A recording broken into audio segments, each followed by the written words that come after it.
कहानी की शुरुआत होती है एक साइंटिफिक लैब से। वहाँ पर चूहों के ऊपर कुछ एक्सपेरिमेंट किए जा रहे थे। एक साइंटिस्ट बहुत ही बड़ा एक्सपेरिमेंट कर रहा था। उसने एक चूहे को खास तरह का सीरम दिया और फिर उसे एक बंद डब्बे में रखा। कुछ देर बाद जब उसने उस चूहे को चेक किया तो उसकी आंखें हैरानी और खुशी से भर गई। एक्सपेरिमेंट कामयाब हो गया था। वो तुरंत अपने सीनियर के पास भागा जिनका नाम है डॉक्टर आंद्रेयस। उसने उन्हें ये जबरदस्त खबर बताई। जिस प्रोजेक्ट पर वो लोग काफी सालों से काम कर रहे थे उसमें आखिरकार बड़ी सफलता मिली। इस बड़ी कामयाबी के बाद एक बड़ी प्रेस कॉन्फ्रेंस रखी गई। डॉक्टर आंद्रेयस लोगों के सामने खड़े हुए और अपना काम समझाया। उन्होंने दुनिया की मुश्किलों के बारे में बात की। हर तरफ जंग, मौसम का बदलना और प्रदूषण जैसी चीजें लोगों को परेशान कर रही हैं। उन्होंने टेबल पर रखा हुआ एक छोटा बॉक्स हटाया और उसके नीचे एक छोटा सा आदमी खड़ा था। ये है डॉक्टर जॉर्जन, जो इस प्रोजेक्ट के मेन साइंटिस्ट हैं। उन्हें देखकर सब लोग बिल्कुल चुप हो गए। डॉक्टर जॉर्जन ने बताया कि उनकी टीम के 32 लोग, जिनमें उनकी पत्नी भी शामिल है, सबने अपनी मर्जी से ये प्रोसेस किया। वो सब लोग अब 5 इंच के हो चुके हैं। उन्होंने सबको भरोसा दिलाया कि ये प्रोसेस बिल्कुल सेफ है और कोई दर्द भी नहीं होगा आपको। अपनी बात को साबित करने के लिए एक और आदमी ट्रॉली पर बाकी की टीम को ले आया। सभी लोग हैरानी से देखने लगे। उस ट्रॉली पर बहुत से छोटे लोग हाथ हिला रहे थे। डॉक्टर जॉर्जन ने कहा कि ये एक नए युग की शुरुआत है और 5 साल की छुपी हुई मेहनत का नतीजा। इस एक्सपेरिमेंट से पूरी दुनिया को कितना फायदा होगा, ये दिखाने के लिए एक असिस्टेंट ने छोटी प्लास्टिक की थैली उठाई। उसने कहा कि इस छोटी सी थैली में पिछले 5 साल में इन 32 लोगों का पूरा कचरा रखा हुआ है। उनका आइडिया बिल्कुल साफ था। छोटा होने से इंसान थोड़ी जगह, थोड़ा खाना, सब कुछ कम ही करेगा। डॉक्टर जॉर्जन ने पूरी दुनिया को खुला न्योता दिया कि जो भी चाहे वो इस प्रोसेस से गुजर सकता है। ये खबर जंगल की आग की तरह पूरी दुनिया में फैल गई। सब लोग डाउनसाइजिंग यानी छोटे होने के बारे में बात करने लगे। अब कहानी का फोकस हमारे हीरो पॉल पर जाता है। पॉल इस वक्त एक बहुत ही नॉर्मल जिंदगी जी रहा था, अपनी बीमार माँ का घर पर ख्याल रखते हुए। बदकिस्मती से उसके बहुत ख्याल रखने के बावजूद उसकी माँ की तबीयत बिगड़ती गई और कुछ समय बाद उनकी मौत भी हो गई। पॉल एक फैक्ट्री में काम करता था और साथ साथ बीमार लोगों की मदद भी। उसे तहे दिल से लोगों की मदद करना बहुत पसंद था। पॉल की शादी ऑड्री नाम की एक औरत से हुई। उनके बच्चे तो नहीं थे, लेकिन दोनों एक दूसरे से बहुत प्यार करते हैं। शादी के बाद उन्होंने एक नया घर खरीदा जिसमें उनकी सारी सेविंग्स खत्म हो गई। तब पॉल को समझ आया कि अपने सपनों को पूरा करना कितना मुश्किल और महंगा है। एक शाम पॉल और ऑड्री अपने दोस्तों के साथ एक पार्टी में गए। इस पार्टी की मेन अट्रैक्शन 2 छोटे लोग थे, डेव और कैरल। ये लोग यहाँ पर डाउन साइजिंग का फायदा बताने आए हैं। डेव ने भीड़ को बताया कि छोटा होने का कोई नुकसान नहीं है। उन्हें जो कुछ भी पसंद है वो सब कुछ कर सकते हैं, लेकिन एक ऐसी दुनिया में जहाँ उनका पैसा कई गुना ज्यादा चलेगा। उसने बताया कि हमारी कम्युनिटी का नाम लेजर लैंड है, जहाँ सब कुछ बहुत सस्ता है। उसने अपनी बड़ी हवेली के बारे में बताया, जो नॉर्मल जिंदगी में तो वो कभी ना खरीद पाता। इस प्रेजेंटेशन का पॉल और ऑड्री पर बहुत गहरा असर पड़ा। घर पहुंचने के बाद उनके दिमाग में नए नए सपने घूमने लगे। कुछ ही दिन बाद उन्हें लेजर लैंड देखने के लिए बुलाया गया। अगले सुबह वो दोनों वहाँ पर गए। एक बिल्कुल साफ, सुंदर और परफेक्ट जगह जो सिर्फ छोटे लोगों के लिए बनी है। एक खुश मिजाज छोटे आदमी ने उनका स्वागत किया और उन्हें टूर दिया। उसने अपना आलीशान घर दिखाया जो उसने सिर्फ $12 में खरीदा है। उसने सबको अपनी साइज में छोटी पत्नी से भी मिलवाया और दोनों ने अपनी खुशहाल जिंदगी की तस्वीर बुन दी। बिना पैसे की चिंता करे एक आरामदायक जिंदगी का वादा अब बहुत ही खूबसूरत लग रहा था। टूर देने वाला छोटा आदमी पॉल और ऑड्री को और ज्यादा समझाता गया। उसने बताया कि छोटा होने के बाद मेरी जिंदगी पूरी तरह बदल गई। कोई भी अपने शरीर में ये बदलाव करवा सकता है और किसी तरह की कोई प्रॉब्लम नहीं आएगी। इसके बाद पॉल और ऑड्री डॉक्टर से मिले। डॉक्टर ने पैसों की सच्चाई बिल्कुल साफ शब्दों में बताई। उन्होंने कहा कि छोटा होने के बाद उनका बड़ा घर बेकार हो जाएगा। वो उसे बेच सकते हैं और उस पैसे से लेजर लैंड में बहुत ज्यादा अमीर हो जाएंगे। वो वहाँ सब कुछ इतना सस्ता है कि वो जितना चाहे खर्चा कर सकते हैं, फिर भी उनके पैसे कभी खत्म नहीं होंगे। आखिरकार दोनों ने मिलकर छोटे होने का फैसला ले लिया। पॉल अपनी नौकरी पर गया और अपने साथ काम करने वाले लोगों को बताया कि आज मेरा आखिरी दिन है उसने कहा कि वो छोटा बनने जा रहा है और लेजर लैंड में अपनी जिंदगी की नई शुरुआत करेगा। उसके साथ ही उसके लिए खुश हुए और उसे आखिरी बार अलविदा कहा। पॉल और ऑड्री एक आखिरी बार अपने सभी दोस्तों से मिले, क्योंकि उन्हें पता था कि छोटा होने के बाद वो दोबारा कभी नहीं मिल पाएंगे। दोनों ने अपना घर बेच दिया, प्रोसेस के लिए अपनी शादी की अंगूठियां उतारी और अपनी पुरानी जिंदगी छोड़ने के लिए तैयार हो गए। अगली सुबह वो कई और उम्मीद भरे लोगों के साथ लेजर लैंड की स्पेशल बस में चढ़ गए। वो बस उन्हें एक बहुत बड़ी फैक्ट्री में ले गई, जहाँ पर इंसानों को बदलने का काम होता था। यहाँ उन्हें एक आखिरी मौका दिया गया अपना फैसला बदलने का। एक ऑफिसर ने पूछा कि क्या आपके मन में कोई भी डाउट है, कोई आपको मजबूर तो नहीं कर रहा? पॉल और ऑड्री दोनों ने पूरे भरोसे के साथ कहा कि वो अपनी मर्जी से ये सब कुछ कर रहे हैं। उन्हें बताया गया कि आदमी और औरतों का प्रोसेस अलग अलग जगहों पर होता है। दोनों आखिरी बार गले लगे और वादा किया कि दूसरी तरफ मिलेंगे। पॉल को उसके एरिया में ले जाया गया जहाँ बहुत सारे नंगे आदमी खड़े थे। उन्हें छोटा करने की तैयारी पूरे जोरों शोरों पर थी।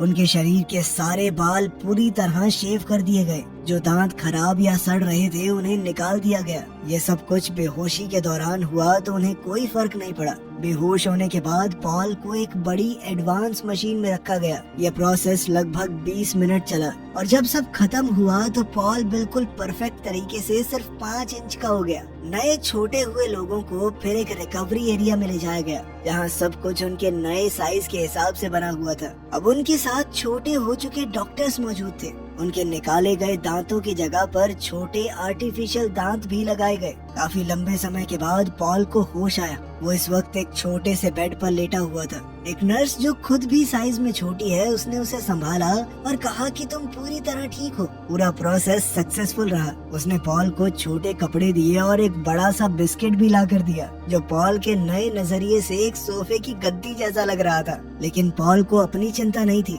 उसकी आंखें तो सिर्फ उसकी पत्नी ऑड्री को ढूंढ रही थी। उसी वक्त उसका फोन बजा। ये कॉल ऑड्री का था। उसकी आवाज में डर और पछतावा भरा पड़ा था। उसने जो कहा वो सुनकर पॉल पूरी तरह से टूट गया।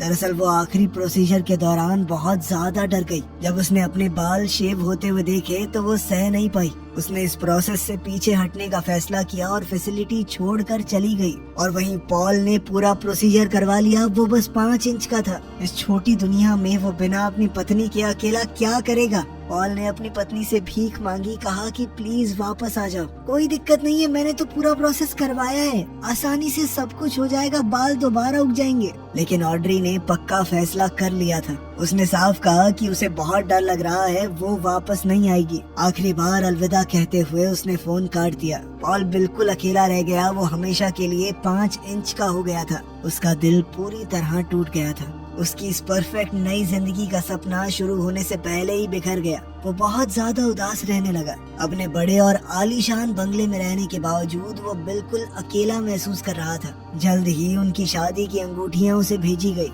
उन्हें देखकर, जो उसके साइज के हिसाब से बहुत ज्यादा बड़ी हैं, उसका दर्द और ज्यादा गहरा हो गया। एक पूरा साल गुजर गया। पॉल अकेला ही रहा। वो ऐश की जिंदगी तो जी रहा था, लेकिन उसे बांटने के लिए उसके पास कोई नहीं था। कभी कभी वो अपने दोस्त डेव से मिलता है, जो उसे समझाता था कि यहाँ पर बहुत सारी औरतें हैं, कोई मिल जाएगी तुझे, इतना क्यों सोच रहा है। एक शाम पॉल अपने घर पर एक डेट के साथ था, लेकिन सब कुछ थोड़ा जबरदस्ती खाली सा लग रहा था। उसके ऊपर वाले फ्लोर का पड़ोसी डूसान, जिसे हल्ला मचाने और पार्टी करने का बहुत शौक है, अचानक अंदर घुस आया। उसने पॉल को अपनी बड़ी पार्टी का इनविटेशन दिया। पॉल के पास वैसे भी कुछ करने को था नहीं, तो उसने हाँ कह दिया।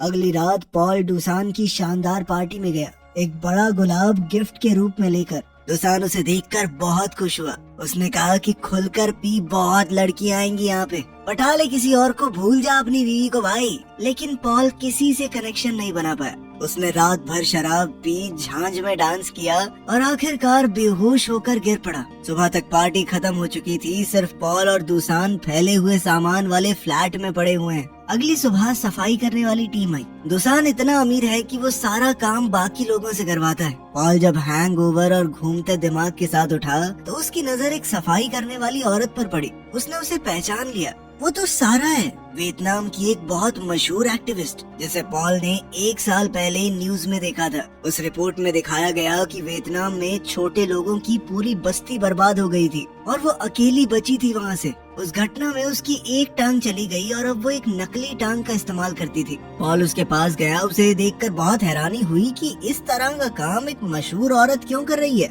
उसने कहा कि मैं तुम्हारी कहानी जानता हूँ और कहने लगा कि तुम तो पहले एक जर्नलिस्ट थी, ये सफाई का काम क्यों कर रही हो। सारा ने सीधे तौर पर कहा कि मुझे जिंदा रहना है और ये नौकरी थोड़े पैसे देती है जिंदगी काटने के लिए। पॉल ने देखा कि वो दुसान के फ्लैट से कुछ दवाइयाँ इकट्ठा कर रही है। पॉल ने उसे रोका, कहा कि दवाइयाँ लेना ठीक नहीं होगा। उसने बताया कि एक बीमार दोस्त के लिए है। दुसान दरअसल सफाई वालों को खुली छूट देता है कि जिसे जो चीज काम की लगे वो ले सकता है। पॉल भी अपनी पिछली जिंदगी में बीमार लोगों की मदद करता था। उसने ध्यान दिया कि सारा की नकली टांग गलत तरीके से लगी है और उसे चलते हुए दर्द हो रहा होगा। उसने कहा कि मैं ठीक कर सकता हूँ तुम्हारी टांग को। सारा उसकी इस बात से बहुत खुश हुई। उसने पॉल से कहा कि तुम एक अच्छे आदमी हो और साथ ही तुम्हें मेडिकल नॉलेज भी है, तो क्या तुम मेरी बीमार दोस्त को देखने चलोगे। उसकी मजबूरी देखते हुए और अपनी जिंदगी को कोई मतलब देने के लिए पॉल ने हाँ कह दिया। वो अपनी लग्जरी वाली जिंदगी छोड़कर सारा के साथ बस में चढ़ गया और लेजर लैंड के उस हिस्से की तरफ गया जिसके बारे में उसे कभी पता नहीं था।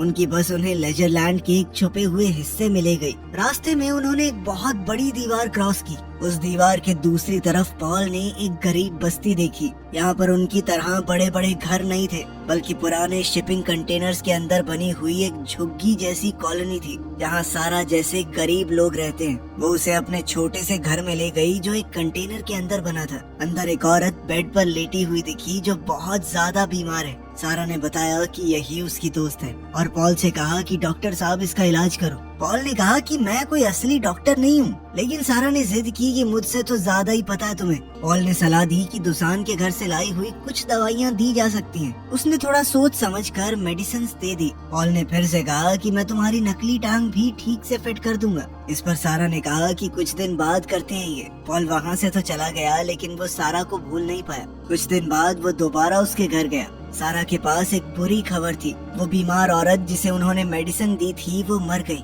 उसने डर के साथ कहा कि शायद मैंने उसे ज्यादा दवाई दे दी, लेकिन उसने ये भी कहा कि मरने से पहले उसके चेहरे पर मुस्कान थी, मानो उसे दर्द से आखिरकार छुटकारा मिल गया।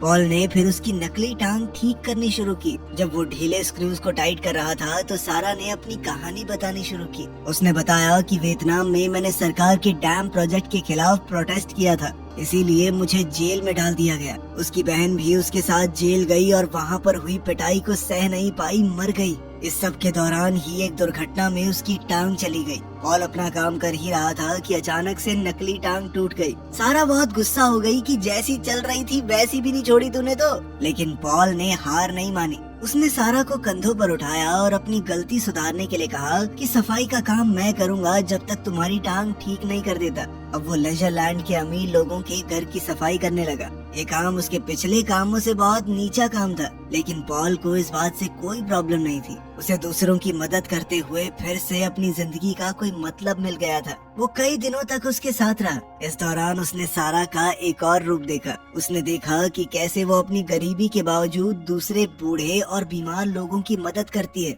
उन्हें खाना और बाकी सामान देती है। उसकी ये दया और अच्छाई पॉल के दिल की गहराइयों को छू गई। एक दिन जब दोनों मिलकर दुसान का फ्लैट साफ कर रहे थे, दुसान ने पॉल को देखा और हंस दिया। उसने मजाक किया कि पहले यहाँ हवेली के मालिक थे और अब साफ सफाई वाले, क्या चल रहा है भाई। पॉल ने सिर्फ इतना कहा कि लंबी कहानी है, फिर कभी सुनाऊंगा। दुसान भी समझ गया था कि जो भी है मेरा दोस्त खुश तो लग रहा है। दुसान इस वक्त एक दूसरे आदमी के साथ नॉर्वे जाने के एक सीक्रेट और बहुत ज्यादा पैसे मिलने वाले मिशन के बारे में बात कर रहा था। दुसान ने पॉल को भी साथ चलने को कहा। जब सारा ने ये सुना तो उसने तुरंत कहा कि अगर पॉल जा रहा है तो मैं भी जाऊंगी। पॉल ने कहा कि ये खतरनाक हो सकता है, लेकिन सारा ने अपना फैसला नहीं बदला। उसने कहा कि नॉर्वे जाना उसका पुराना सपना है। आखिरकार पॉल, सारा, दुसान और उसका साथी एक खास बोट में चढ़े और समुद्र के लंबे सफर पर निकल गए। इस सफर के दौरान पॉल की मुलाकात डाउन साइजिंग प्रोजेक्ट के असली इन्वेंटर डॉक्टर जॉर्जन से हुई और उनकी पत्नी एनी से भी। वो दोनों भी इस मिशन पर जा रहे थे। डॉक्टर जॉर्जन ने पॉल को एक भयानक सच बताया। उन्होंने कहा कि पिघलते ग्लेशियर्स के अंदर से बहुत ज्यादा मीथेन गैस निकल रही है और अगर ऐसा ही चलता रहा तो पूरी दुनिया खत्म हो जाएगी। इसे रोकने के लिए ही मैं इंसानों को छोटा करना चाहता था। अगर ये ग्लेशियर ना पिघले तो हमारा काम बन जाता, लेकिन सभी लोग छोटे होने के लिए तैयार नहीं है और इस स्पीड से इसे रोकने का कोई तरीका नहीं बचा है। तो ये समझ लो कि दुनिया खत्म होने से पहले ये आखिरी पार्टी की तरह है। पॉल के लिए ये सब कुछ समझना बहुत मुश्किल हो रहा था। उसने सारा से बात की और वो भी इस बात को पचा नहीं पा रही थी कि क्या दुनिया सच में खत्म हो जाएगी। उस रात ये भारी सच और उनके बीच बढ़ती हुई नजदीकियां दोनों को पास ले आई। पॉल और सारा एक दूसरे के करीब आए। पॉल ने सारा को चूम लिया और दोनों ने रात साथ बिताई। एक लंबे सफर के बाद उनका ग्रुप नॉर्वे पहुंच गया। वहां उन्हें छोटे लोगों की एक प्यारी सी कम्युनिटी मिली जो नेचर के साथ बिल्कुल शांति से रह रही थी। लेजर लैंड की तरह दीवारें और अलग अलग रहने का सिस्टम यहाँ पर नहीं है। वहाँ के लोग डॉक्टर जॉर्जन और उनकी पत्नी को देखकर बहुत खुश हुए। कम्युनिटी की एक औरत पॉल को घुमाने ले गई। वो उसे एक बड़े पहाड़ के अंदर बनी एक बहुत बड़ी टनल के पास ले गई। उसने बताया कि यही उनकी जिंदा रहने की आखिरी उम्मीद है। पहाड़ के लगभग 2 किलोमीटर नीचे एक बहुत बड़ा अंडरग्राउंड बंकर बना हुआ है। अंदर एक ऐसी जगह बनाई गई है जहाँ खाने और पानी की कभी कमी नहीं पड़ेगी। कुछ चुने हुए लोग 8000 साल तक जमीन के नीचे रहेंगे जब तक ऊपर की दुनिया दोबारा से रहने लायक नहीं बन जाती। उन्होंने खाना, पानी और जरूरी चीजों का पूरा सामान स्टॉक कर रखा था। इंसानी प्रजाति को वो खत्म नहीं होने देंगे। ये सब सुनकर पॉल के अंदर एक नया जज्बा आ गया। उसे लगा कि अगर वो अंदर गया तो उसकी जिंदगी किसी काम में आएगी। उसने खुशी खुशी सारा को बताया कि मैंने बंकर में जाने का फैसला कर लिया है। उसे लग रहा था कि वो इंसानों को बचाने में अपना योगदान दे पाएगा, लेकिन सारा का दिल टूट गया। वो गुस्से में आ गई। उसने पॉल से पूछा कि हमारे बीच जो कुछ भी हुआ उसके बाद तुम मुझे कैसे छोड़ सकते हो। उसने पूछा कि क्या तुम बस टाइम पास कर रहे थे मेरे साथ, सच में प्यार नहीं करते मुझसे। इस बात का पॉल ने कोई सीधा जवाब नहीं दिया। पॉल अपनी बात पर अड़ा रहा कि मुझे अंदर जाना ही है, यही रास्ता है मेरा। पॉल की इन बातों ने सारा को तोड़ दिया। वो रो पड़ी। पॉल ने दुसान को भी अपना फैसला बताया। दुसान ने कहा कि तू ऊपर रहकर भी तो लोगों की मदद कर सकता है, लेकिन पॉल ने अपना मन बना लिया था। जब बंकर में जाने का वक्त हुआ तो सभी लोग एक साथ सूरज को ढलते हुए देखने लगे। वो जानते थे कि अपनी जिंदगी में दोबारा कभी सूरज नहीं देख पाएंगे। पॉल ने सबको अलविदा कहा। उसकी और सारा की आंखें मिली। सारा बिना कुछ बोले उसे रुकने के लिए कह रही थी, लेकिन पॉल ने पीछे नहीं देखा और अंधेरी टनल के अंदर चला गया। लोगों ने लगभग 2 किलोमीटर लंबा ये रास्ता तय करना शुरू किया। अंदर अंधेरा था और उन्हें पूरी रात चलना होगा। और लाइन के बिल्कुल लास्ट में चल रहा था। हर एक बढ़ते कदम के साथ पॉल का मन कमजोर होता गया। उसने सारा, दुसान और उन सभी रिश्तों के बारे में सोचा जो उसने बनाए थे। वो समझ गया था कि सिर्फ जिंदा रहना जिंदगी नहीं होती। अगर अपने लोग ही जिंदा नहीं रहेंगे तो वो जीकर क्या करेगा। बाहर सारा और दुसान टनल के एंट्रेंस पर खड़े थे, इस उम्मीद के साथ कि शायद पॉल लौट आएगा। तभी उन्होंने देखा कि अंधेरे से कोई बाहर आया। वो पॉल ही था। उसने अपना फैसला बदल लिया। दुसान हंसकर कहने लगा, मुझे पहले से पता था कहीं नहीं जाएगा तू। लेकिन पॉल सीधा सारा के पास गया। उसकी आंखों में आंखें डालकर उसने सच कहा कि मैं भी तुमसे प्यार करता हूँ। अब उन्होंने फालतू ऐश भरी जिंदगी छोड़कर लोगों की मदद करते हुए जिंदगी बिताने का फैसला